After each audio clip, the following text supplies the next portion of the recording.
The words hit me like a slap across the face, but I kept my expression neutral as I cut another piece of prime rib. Around the polished mahogany table, the Maxwell family Christmas dinner continued as if Uncle Robert hadn't just declared that I didn't belong. "That's right," Aunt Linda chimed in, raising her wine glass. "Blood is thicker than water after all." My cousins Derek and Melissa nodded approvingly. Derek, who was 28 and had never worked a day outside the family construction business, smirked at me from across the table. "No offense, Tyler, but when Grandpa built Maxwell Construction, he meant it to stay in the bloodline." "Exactly," Uncle Robert continued, his voice carrying that authoritative tone he'd perfected over 40 years of running the company. "We've been talking as a family and we've decided that leadership positions need to go to actual Maxwells. Not," he gestured vaguely in my direction, "charitable cases." I took a sip of my water and smiled politely. I understand completely. What they didn't understand was that their charitable case had been quietly funding their lifestyle for the past 3 years. My adoption story was family legend by now. When I was 7 years old, my parents died in a car accident, and my mother's sister, Aunt Margaret, had taken me in. Uncle Robert was Margaret's husband, and while Margaret had welcomed me with open arms, Robert had always made it clear that I was an obligation, not a son. "We're raising you out of duty to your mother," he told me more than once. "Don't forget that." I never forgot. How could I, when it was repeated at every family gathering, every holiday, every time I achieved something they didn't expect? When I graduated valedictorian from high school, well, we certainly invested enough in tutoring. When I got a full scholarship to MIT, lucky break. Probably helps being a minority case study. When I started my own tech company at 23, playing around with computers. He'll come back to reality soon enough. But I hadn't come back to reality. Instead, I'd built Meridian Technologies into a $2.8 billion enterprise specializing in construction management software and IoT solutions for smart buildings. Our clients included every major construction company in the state, and several international corporations, including Maxwell Construction. What Uncle Robert didn't know, what none of them knew, was that 3 years ago, when Maxwell Construction was on the verge of bankruptcy due to his disastrous expansion into the Florida market, a mysterious investor had swooped in to save the company. That investor was Meridian Capital, my investment arm. I'd pumped $50 million into Maxwell Construction through a web of holding companies and shell corporations, restructured their debt, and modernized their entire operation with my software systems. The company went from losing $12 million a year to making $18 million in profit. Uncle Robert took all the credit, of course. He told everyone that his brilliant leadership had turned the company around. He bought a new BMW, a vacation home in Aspen, and gave his wife and children generous bonuses for their hard work. None of them worked hard. Derek showed up late, left early, and spent most of his time on social media. Melissa had an MBA she'd never used and a title she'd never earned. And Uncle Robert? He spent most of his time on the golf course, letting the professional management team I'd quietly installed run the actual business. "Tyler's been awfully quiet," Aunt Linda observed, refilling her wine glass. "Cat got your tongue?" "Just enjoying the family conversation," I said. "Speaking of family," Uncle Robert said, "we've made some decisions about the company's structure going forward." Here it comes, I thought. Derek is going to be taking over as VP of Operations next month. Melissa will become VP of Finance. And Linda is going to head up our new Human Resources department. Melissa beamed. "I'm so excited. Finally, a chance to use my MBA." "What about Tyler?" Aunt Margaret asked quietly. She was the only one at the table who'd ever truly treated me like family. Uncle Robert's expression hardened. "Tyler has his own interests. His computer business keeps him busy enough." "It's not just a computer business," Aunt Margaret said defensively. "Tyler, tell them about that award you won." I'd recently been named to Forbes 30 Under 30 list for transforming the construction technology industry, but I hadn't mentioned it to the family. No point in creating more jealousy. "It's not important," I said. "See," Uncle Robert said. "Tyler understands his place. He's done well for himself considering where he came from. But Maxwell Construction is a family legacy. We need people who are truly invested in the Maxwell name." The irony was perfect. I was more invested in Maxwell Construction than anyone at that table, Literally invested to the tune of $50 million. I couldn't agree more, I said. Derek leaned back in his chair, clearly enjoying his moment of triumph. Finally, things are going to be run the right way. With real leadership. Real leadership, I repeated. That's exactly what the company needs. After dinner, I helped Aunt Margaret clear the table while the rest of the family retired to the living room to discuss their grand plans for the company. Through the kitchen doorway, I could hear Uncle Robert explaining how they were going to revolutionize the construction industry with their innovative approach. Tyler, Aunt Margaret said quietly, I want you to know that I don't agree with any of this. It's okay, Aunt Margaret. Really? No, it's not okay. You're as much a part of this family as anyone else. More than anyone else, honestly. You're the only one who visits me regularly, who calls just to check in, who remembers my birthday. Family isn't about blood, I said. It's about who shows up when it matters.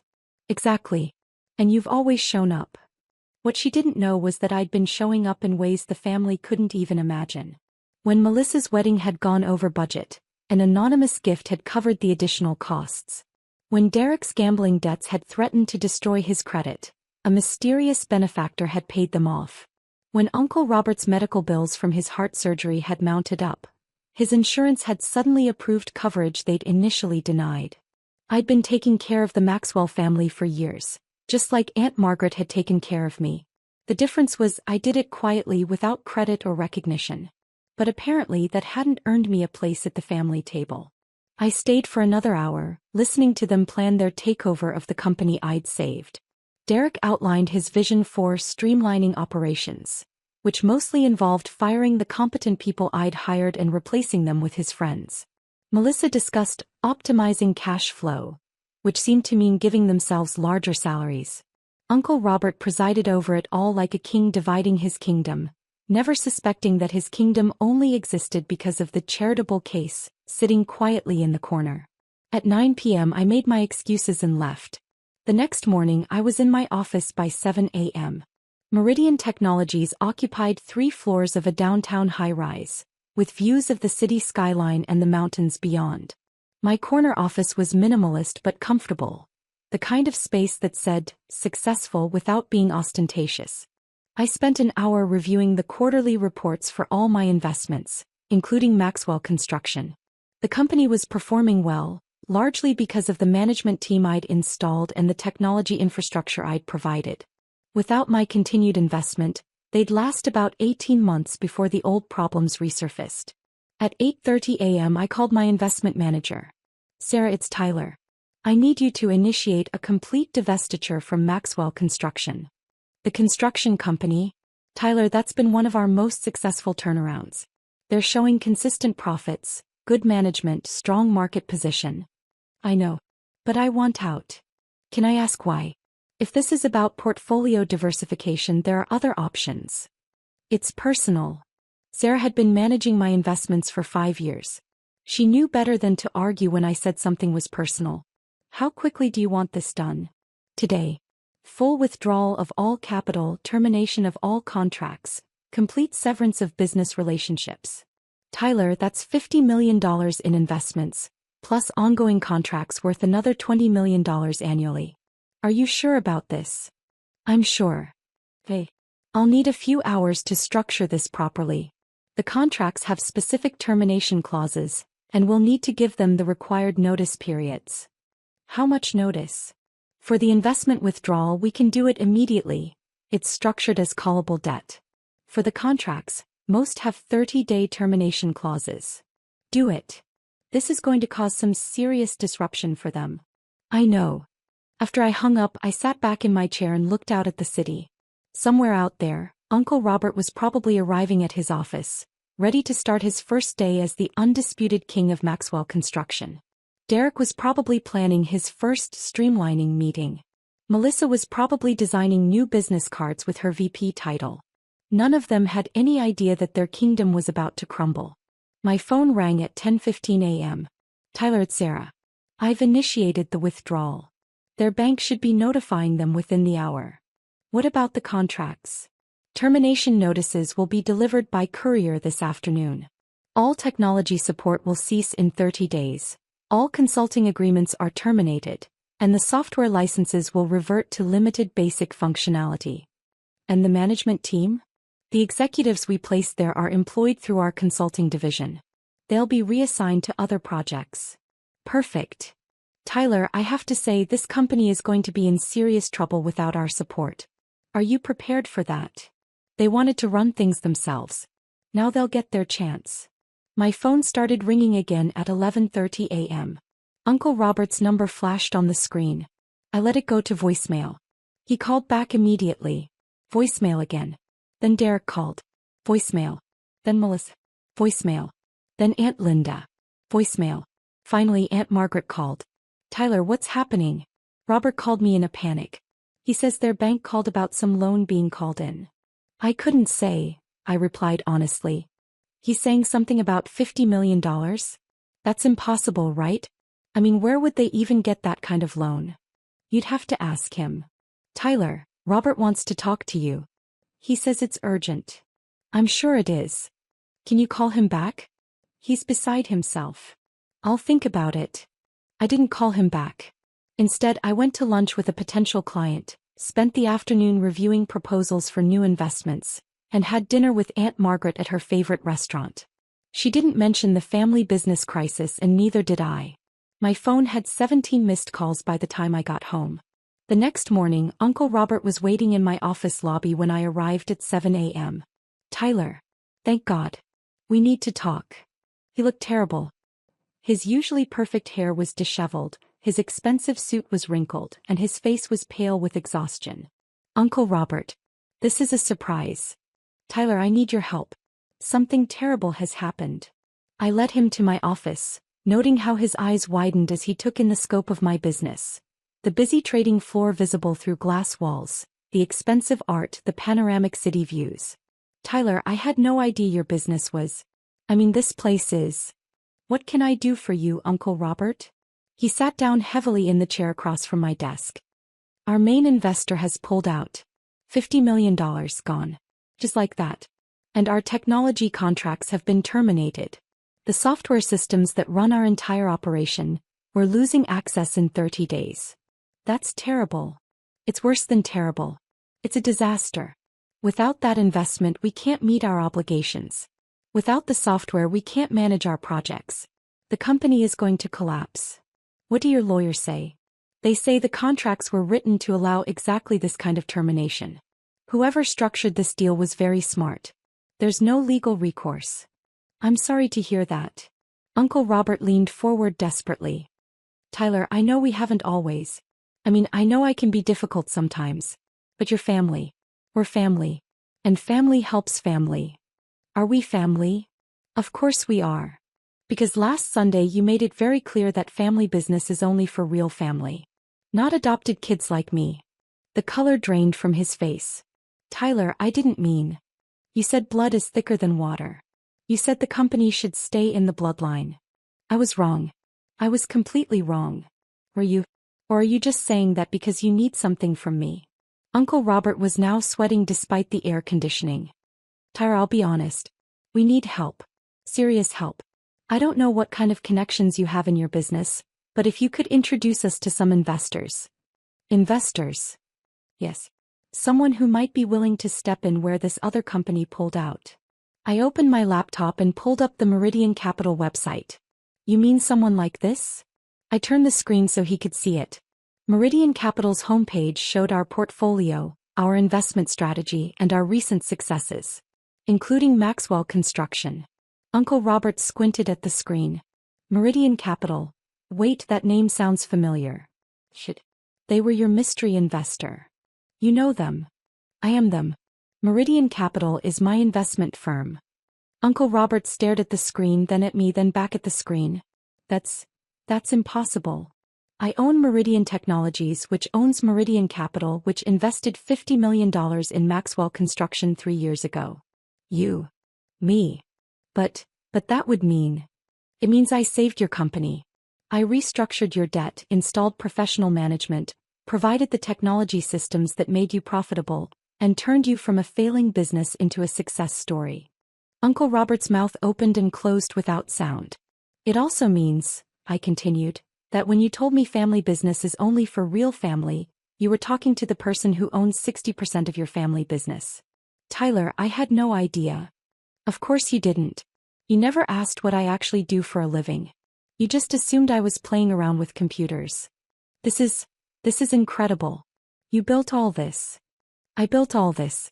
While you were taking credit for turning the company around, I was the one actually doing it. Uncle Robert was now openly crying. Tyler, I'm sorry. I'm so sorry. I was wrong about everything. Yes, you were. Can you put the investment back? Can we fix this? Why would I do that? Because we're family? 2 days ago I wasn't family. I was an adopted kid who didn't belong. What changed? I changed. I was wrong. I see that now.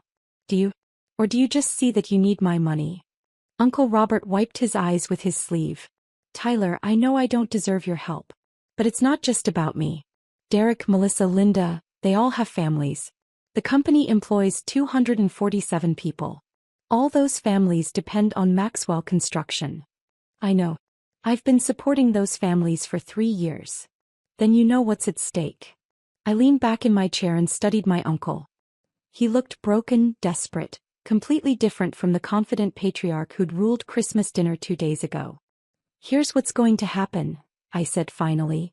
Uncle Robert looked up with hope in his eyes. Maxwell Construction will fail within 6 months without my support. When it does, I'll buy the assets for pennies on the dollar. Tyler, no. I'll rename it Meridian Construction. I'll retain all the employees who want to stay with better pay and benefits. And I'll run it the way it should have been run all along. What about us? What about the family? What about you? Derek and Melissa, they're counting on those promotions. Linda needs the income. And I've put everything into this company. Derek will be fired the first week. He's incompetent and lazy. Melissa can apply for an entry-level position if she wants to actually learn the business.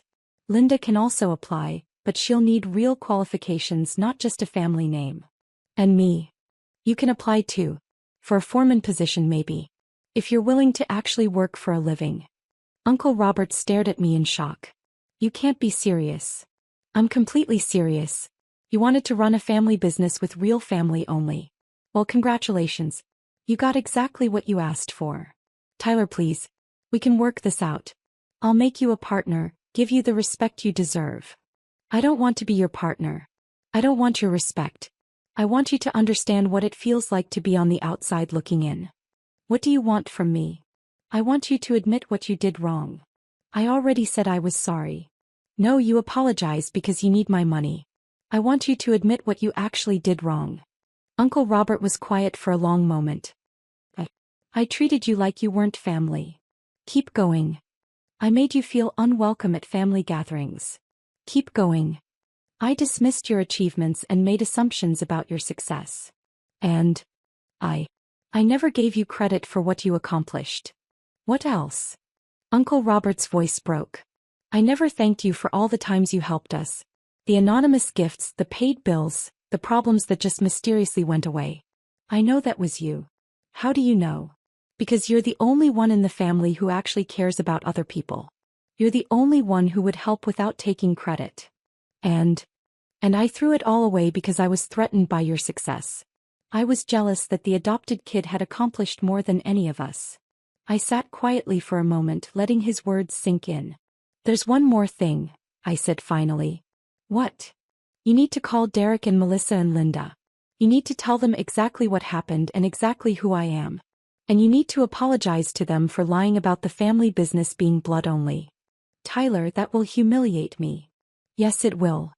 Uncle Robert nodded slowly. And if I do all that? Then we'll talk about maybe restructuring the investment. Different terms, different management structure, different family dynamics. What kind of different terms? I'll own 80% of the company. You and Derek and Melissa can earn back equity through actual performance. Linda can apply for a real job like anyone else. And the management structure? Professional management that I choose, with family members earning their positions through competence, not blood. And the family dynamics? We start over. All of us. As equals who respect each other's contributions. Uncle Robert was quiet for a long moment. Can I ask you something? Sure. Why did you help us all those years? Even when we treated you badly? Because Aunt Margaret taught me that family isn't about blood. It's about showing up when people need you. Even when they don't deserve it? Especially then. Uncle Robert stood up slowly. I'll make those phone calls. Good. Tyler. Yes. I'm proud of you. I should have said that years ago. I watched him walk toward the elevator, looking older and smaller than when he'd arrived. My phone was already ringing. Sarah, probably wanting to know if I'd lost my mind. But I hadn't lost my mind. I just learned something important about family. Sometimes the people who love you need to lose everything before they can see what they already had. And sometimes the adopted kid becomes the one who saves them all. 3 months later, Meridian Construction was profitable again, with Uncle Robert working as a project foreman and actually enjoying honest work for the first time in years. Derek had been fired as promised, but Melissa was thriving in an entry-level position where she was finally learning the business from the ground up. And every Sunday I had dinner with Aunt Margaret, who always saved me a seat at the family table. Because she'd always known that the most important thing about family isn't where you come from. It's who you choose to show up for again and again no matter what.